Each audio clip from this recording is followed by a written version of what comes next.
Hello नमस्कार। आपका फिर से हमारे वीडियो के अंदर स्वागत है।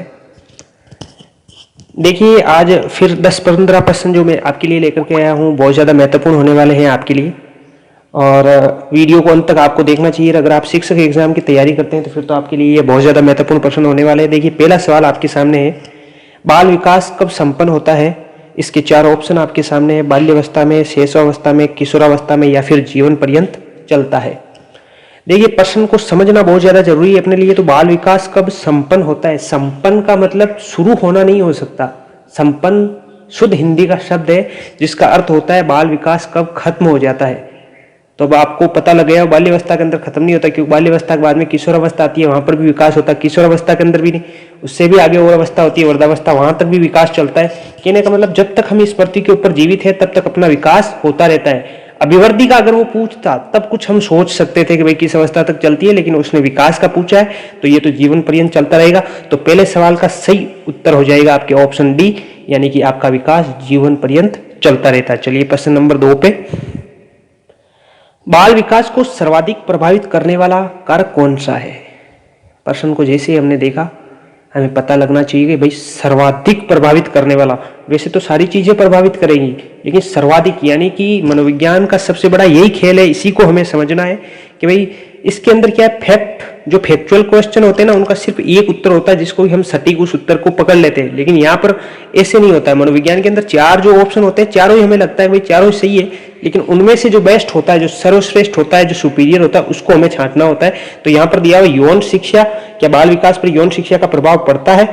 बुद्धि परीक्षण, खेलकूद का मैदान या फिर सुंदर विद्यालय भवन। अब देखिए एक एलिमिनेटर मेथड लगता है, यानी कि आप एक एक ऑप्शन जो गलत आपको लग रहा है उसको आप हटाते जाओ, अपने आप सही उत्तर तक पहुंच जाओगे। ये मेरा तरीका है और यही तरीका आपको अपनाना है। देखिए पहले आ रहा है यौन शिक्षा। यौन शिक्षा का मतलब कि भाई आपको यौन शिक्षा से कोई मतलब नहीं है, समझ लो। बाल विकास के अंदर यौन शिक्षा का कोई योगदान नहीं है। क्यों? क्योंकि अब आप सोचिए कि भाई यौन शिक्षा स्कूलों के अंदर दी नहीं जाती, बहुत सारे मनोवैज्ञानिक इसके खिलाफ है, तो यौन शिक्षा का उसके अंदर कोई मतलब नहीं है। फिर आ रहा बुद्धि परीक्षण। अब बुद्धि परीक्षण ये नाम क्या होता है? ये नाम भी हमने जब कॉलेज के अंदर या फिर हमने ग्रेजुएशन की, ग्रेजुएशन के बाद के अंदर हम जब बीएड यानी शिक्षक के लिए एक डिग्री प्राप्त की, उस समय ये पता चला भाई बुद्धि परीक्षण जैसी भी चीजें होती है। पहले हमें पता ही नहीं था, फिर भी तो अपना बाल विकास हुआ है ना। तो कहने का मतलब ये भी नहीं हो सकता।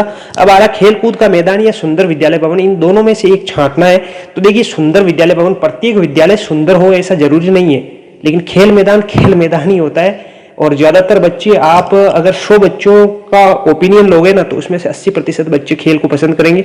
तो कहीं ना कहीं खेल कूद का मैदान है जो उसके बाल विकास को सर्वाधिक प्रभावित करेगा, जहां पर वो हर प्रकार की भावनाएं, वहां पर मित्रता की भावना और वहां पर सारी चीजें वो है सीखता है। तो इस वजह से आपका खेल कूद का मैदान, इसका ऑप्शन सी बिल्कुल सही हो जाएगा। अब हम चलते हैं अगले प्रश्न पर, प्रश्न नंबर 3। देखिए प्रश्न नंबर 3 है, बाल मनोविज्ञान किसके व्यवहार का मनोवैज्ञानिक अध्ययन करता है? अब इसका नाम बाल मनोविज्ञान क्यों पड़ा ये आपको पता होना चाहिए। क्या किशोर, शिक्षक, बालक या फिर कोई नहीं वाले को छोड़ दीजिए आप। शिक्षक का इसके अंदर क्या मतलब है? किशोर और बालक पे है तो किशोर के अंदर नहीं हो सकता, बालक का होगा। तो इसका ऑप्शन बिल्कुल सी सही हो जाएगा। प्रश्न नंबर 4 के ऊपर चलते हैं। 4 है, प्रथम बाल निर्देशन केंद्र किसके द्वारा खोला गया, ये आपको बताना है। तो ये बिल्कुल एक फैक्चुअल सवाल है और इसको आपको पता रखना चाहिए, और इसका ऑप्शन होगा बी, यानी कि विलियम हेली के द्वारा प्रथम बाल निर्देशित केंद्र खोला गया। ये कठिन नहीं था, लेकिन ये आपको फैक्ट याद होना चाहिए। ऐसी चीजें जिसके अंदर समझाने जैसी कोई चीज नहीं है, जिसको आपको याद ही रखना होगा। प्रश्न नंबर 5, किस मनोवैज्ञानिक ने कहा कि चेतन मन के साथ अचेतन मन पर भी ध्यान देना चाहिए? अब अगर आप फ्राइड को आपने पढ़ा है तो फिर आपको पता होना चाहिए कि फ्राइड मन के 3 प्रकार बताता है। एक होता है चेतन मन, एक होता है अचेतन मन और एक होता है अर्धचेतन मन। तो चेतन मन और अचेतन मन की बात हो रही है, तो कहीं ना कहीं इसका उत्तर सही क्या हो जाएगा अपने फ्राइड। तो इसका ऑप्शन सी सही हो जाएगा प्रश्न नंबर 5 का। अब हम चलते हैं प्रश्न नंबर 6 पे। प्रश्न नंबर 6, शिक्षा के संकुचित अर्थ में शिक्षा प्रदान की जाती है। देखिए संकुचित का मतलब होता है छोटा, संकीर्ण सोच। हम अपने साथियों कहते नहीं यार तेरी सोच बड़ी छोटी है, तो कहने का मतलब एक होता है संकुचित अर्थ और एक होता है विस्तृत अर्थ।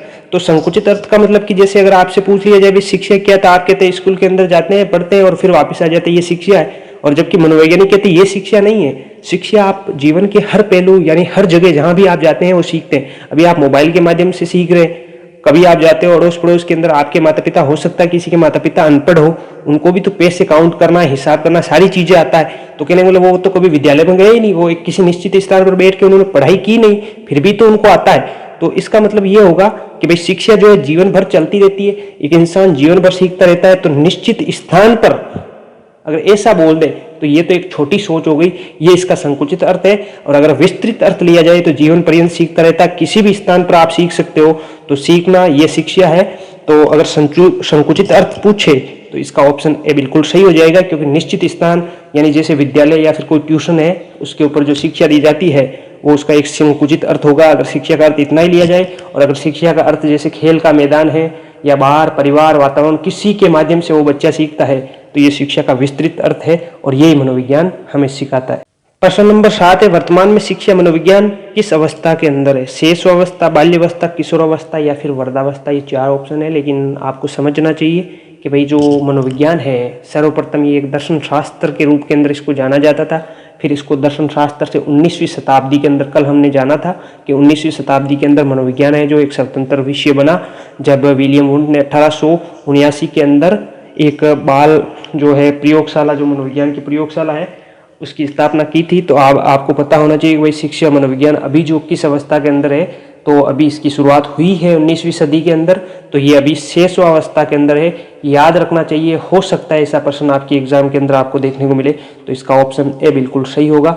अब हम चलते हैं प्रश्न नंबर 8 पे। पले वे पुस्तक के रचयिता कौन है? देखिए, पुस्तकें जितनी भी है मनोवैज्ञानिकों की, सारी हमें पढ़नी चाहिए। कहीं ना कहीं करके 1-2 पुस्तक मैं आपको रोज बताने की कोशिश करूंगा। ऐसा कोई एग्जाम नहीं है जहां पर एक पुस्तक नहीं पूछी जाती, एक ना एक पुस्तक तो जरूर पूछी जाएगी। तो पले वे सबसे ज्यादा प्रसिद्ध पुस्तक है ये, तो आपको पता होना चाहिए।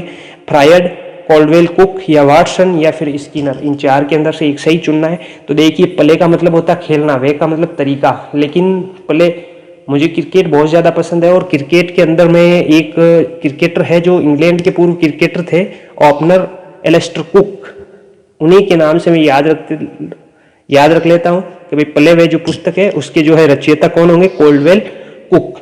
और अब हम चलते हैं प्रश्न नंबर 9 पे।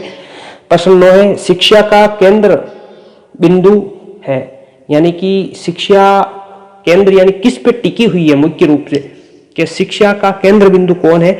विद्यालय, शिक्षक, बालक या फिर उपरोक्त सभी? अब बहुत सारे विद्यार्थी उपरोक्त सभी का जैसे ही देखते हैं और उपरोक्त सभी उनको अपनी ओर आकर्षित करता है, जबकि ऐसा हमें नहीं करना है। शिक्षा का केंद्र बिंदु, देखिए पहले जो शिक्षा होती थी वो गुरुकुलों के अंदर होती थी, तो उस समय जैसा शिक्षक कहते थे, जैसा शिक्षक पढ़ाते थे, कोई पाठ्यक्रम निश्चित था नहीं, वैसा का वैसा विद्यार्थियों को पढ़ना होता था, यानी कि वहां पर शिक्षक है जो मुख्य केंद्र के अंदर रहता था। लेकिन अभी जो वर्तमान की जो शिक्षा है उसके अंदर पूरा बदल चुका है, उसके अंदर जो है बालक जो है वो केंद्र के अंदर है। जैसा बच्चा सीखना चाहता है, जैसा बच्चा पढ़ना चाहता है, वैसा उसको पढ़ाया जाएगा। तो केंद्र बिंदु जो शिक्षा का वर्तमान के अंदर है वो एक बालक होगा, ना कि शिक्षक और ना ही विद्यालय। जैसा बालक चाहेगा वैसा उसको पढ़ने को मिलेगा। तो सारी चीजें हैं जो बालक के ऊपर डिपेंडेड है, तो कहीं ना कहीं शिक्षा का केंद्र बिंदु बालक होगा। अब आज का अंतिम प्रश्न लेता हूं मैं, प्रश्न नंबर 10, कि यदि बच्चे की मानसिक आयु 5 वर्ष है और उसकी वास्तविक आयु 4 वर्ष है, तो उस बच्चे की बुद्धि लब्धि क्या होगी, यह आपको बताना चाहिए। बुद्धि लब्धि का आपको प्रश्न जो है प्रत्येक एग्जाम के अंदर अभी तक हुए, कहीं ना कहीं ये पूछा ही जाता है कैसे ही करके, तो आपको ये निकालना आना चाहिए। इस सवाल का जवाब मैं आपको कल बताऊंगा। अगर आपको इसका जवाब सही से पता है तो फिर आप कमेंट बॉक्स के अंदर कमेंट करके बताइए कि भाई उसकी मानसिक आयु तो 5 वर्ष है और उसकी वास्तविक आयु जो है 4 वर्ष है, तो उसकी बुद्धि लब्धि क्या हो जाएगी, 100, 80, 125 या फिर 120? आप कमेंट बॉक्स के अंदर कमेंट करके जरूर बताना। और कल मिलेंगे हम इसी प्रकार के एक वीडियो के साथ। अगर आपको वीडियो अच्छा लगा है तो फिर जरूर अपने दोस्तों के साथ शेयर कीजिए। धन्यवाद, बाय बाय, आपका दिन शुभ हो।